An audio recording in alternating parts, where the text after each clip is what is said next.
Buenas tardes con todos. El día de hoy tocaremos un tema importante, el cual habla sobre cómo debemos llevar una correcta evaluación odontológica en un paciente.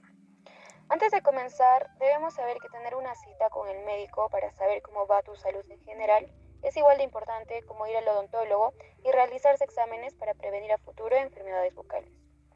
Enfermedades como por ejemplo el cáncer de boca, el cual se puede detectar en un estadio temprano siempre y cuando llevemos adecuados exámenes dentales para así poder prevenir la enfermedad. Exámenes que deben de llevarse en un cierto orden y con cuidados apropiados. A continuación tenemos como invitada a la doctora María, que nos hablará más a fondo sobre el tema. Buenas noches, muchísimas gracias por la entrevista. Lo que acabas de señalar es bastante importante y es que es muy cierto que la primera visita al odontólogo se debería realizar en el primer año de edad, ya que es aquí cuando erupcionan las primeras piezas dentales en boca y a partir de este momento pues se debería realizar una visita periódica al odontólogo cada 6 meses. Cuando nosotros hablamos sobre un examen físico y nos llega al consultorio un paciente que busca nuestra opinión o busca un diagnóstico, nosotros como odontólogos la primera herramienta que debemos utilizar es este examen físico, debido a que cuando nosotros realizamos una evaluación, nosotros podemos encontrar en la boca diferentes patologías, diferentes lesiones, diferentes signos de que todo está marchando bien o hay alguna anomalía. Entonces, por esta razón, el examen físico no debe pasarse por alto cuando un odontólogo revisa a un paciente por primera vez. Entonces, cabe señalar que este examen físico que nosotros vamos a realizar a nuestro paciente debe ser de manera metódica y sistemática para poder no pasar por alto ninguna estructura y así poder llegar a un diagnóstico que sea certero o lo más asertivo posible para nuestro paciente.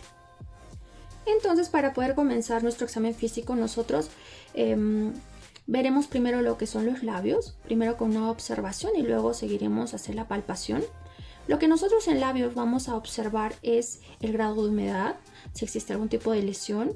Luego pasaremos a hacer la palpación para poder ver si hay alguna elevación, alguna inflamación o algún tipo de dolor que nuestro paciente pueda sentir en ese momento.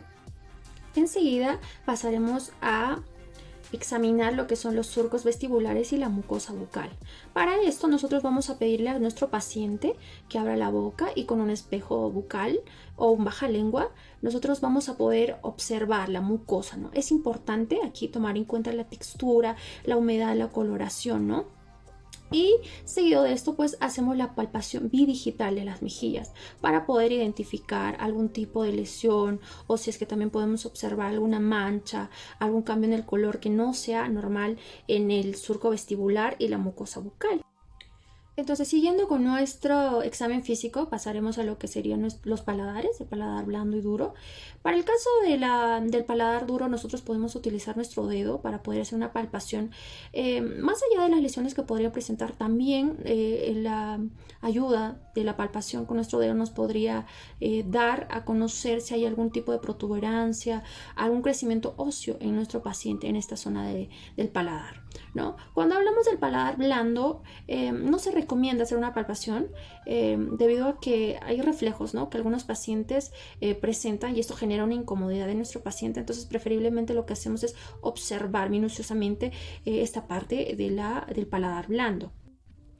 Ahora con respecto a lo que son las amígdalas y la orofaringe, nosotros lo que vamos a hacer aquí básicamente es una inspección, ¿no? Estructural, buscando si es que hay alguna ulceración, un exudado, una tumoración en esta zona, ¿no? Y lo que respecta a la orofaringe, pues al igual que las amígdalas, se caracteriza básicamente por tener una mucosa rosada que también es susceptible a inflamarse. Entonces, nuestra tarea va a ser observar esto y descartar si hay alguna presencia de este tipo de lesiones.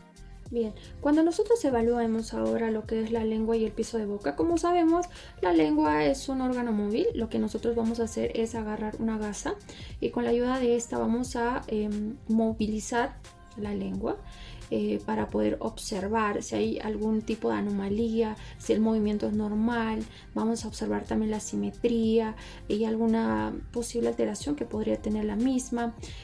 Al mismo tiempo, si podría haber alguna alteración en la mucosa. Y pasamos a lo que sería el piso de boca, que a simple vista nosotros lo que vamos a observar es que permite el movimiento de la lengua. Por último, en nuestro examen físico nosotros lo que vamos a realizar es la revisión de los dientes, procesos alveolares y las encías. En caso de los dientes, lo que nosotros tenemos que observar es cada pieza dental, si faltara alguna, si hay algún tipo de lesión cariosa en las piezas dentales u otro tipo de lesiones.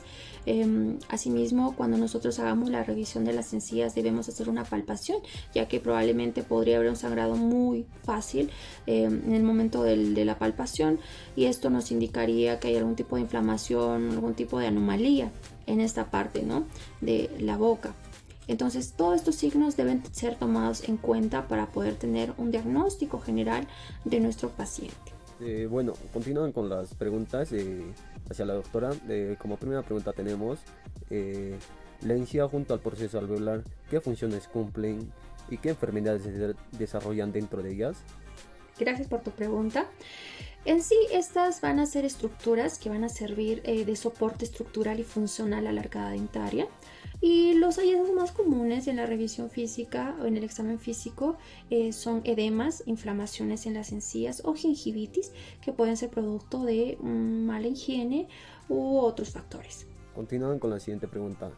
¿Qué lesiones podemos encontrar en el paladar de la boca y cómo deben ser tratados? Cuando hablamos de los paladares, debemos entender que tenemos paladar duro y paladar blando.